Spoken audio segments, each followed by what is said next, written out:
A McKinsey survey in 2022 found that 40% of the global workforce is looking to quit in the next 3 to 6 months. Workers are anxious, fearful, fed up, just to name a few sentiments. So we get a steady stream of information about layoffs, CEO changes, seismic economic shifts impacting our sense of security at work, not to mention our livelihood. The Great Resignation showed us that employees would not stand for being made to feel unappreciated, undervalued, underdeveloped, and they voted with their feet. Corporate cultures have gone unchecked. That is, leaders have not been held accountable for toxic behavior leading to toxic workplace cultures. Let's be clear. Demands for returning to the office are backfiring, and some workers will only consider jobs that allow them to work remotely. So if you're one of these people, let me urge you to slow your roll before you resign and make a thoughtful plan to optimize your opportunities. Hi, I'm Ginny Clarke, a conscious leadership expert who spent 2 decades in executive recruiting and talent management. Having worked with giants like Google, Spencer Stuart, I discovered that the secret to transformative leadership lies in the 5 dimensions of conscious leadership. And I'm here to help you unlock your full potential. Join me on this channel as we embark on an honest and vulnerable journey together to become the kind of leader that genuinely inspires organizational transformation.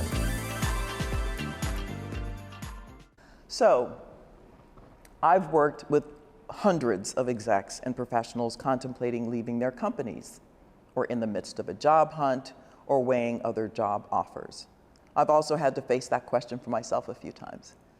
Maybe the most difficult time was after I had been in the business world for over 20 years and I was finding myself frustrated by not only my manager, but how I saw some of the organization's most senior leaders behaving.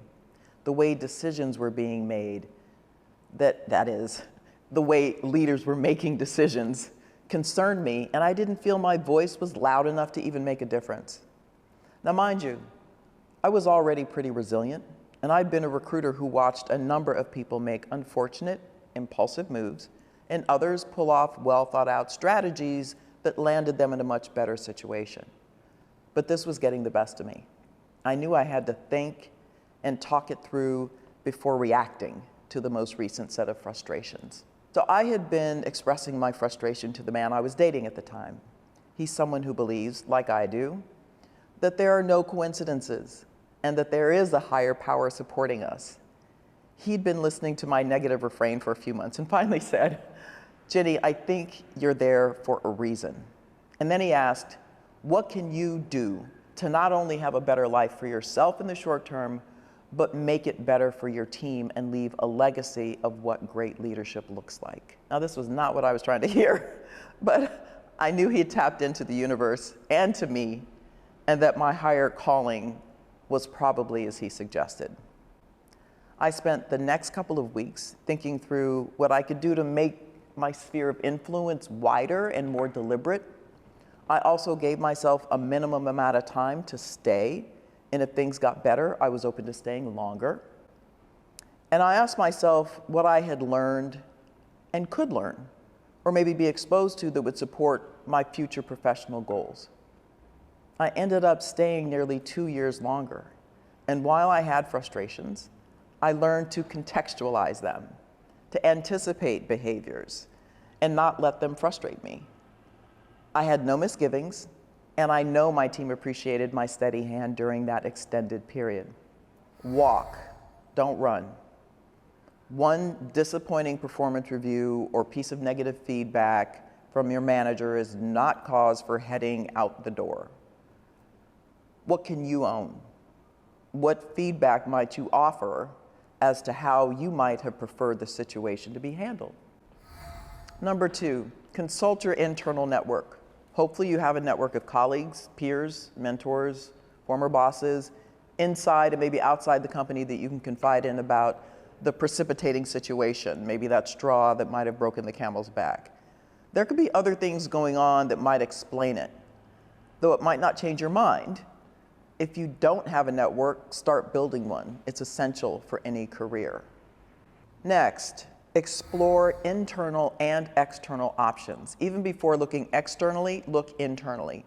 Companies want to retain people and might even be open to allowing you to be promoted into a new role, presuming you're in good standing, that is, and have an internal reputation for being a strong performer. Also, ask your contacts if they are aware of any other roles that you might be suitable for. You get that intel on what's posted in the organization. Next, assess your competencies and your emotions. I've mentioned competencies a lot. They are more important than experience because they are skills, knowledge, and ability. They allow you to move in areas where you don't necessarily have experience, but you have the deconstructed elements from other roles and experiences that set you up for success. What exposure could you benefit from to develop new or enhanced existing competencies? This assessment helps you fortify your narrative of what you want and why you're the right person for it, versus shoving a resume in someone's face and expecting them to try to guess. Build an executive job search strategy. Do not apply to anything that looks good. It's a waste of time until you get clear on what sectors, by that I mean consulting, financial services, tech, functions, finance, marketing, roles that the companies that appeal to you. That's the essence of the book that I wrote in 2011 called Career Mapping: Charting Your Course in the New World of Work, that is still so relevant. Yes, go buy it. Job hunting is not like playing the lottery.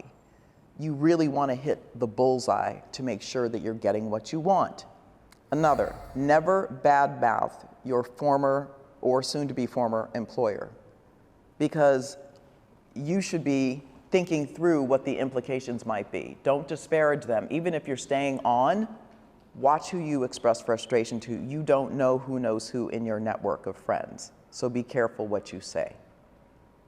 One more point I want to make here before we get into some specific takeaways, and this cuts through most of the things that I talk about, and that has to do with you and your emotional state.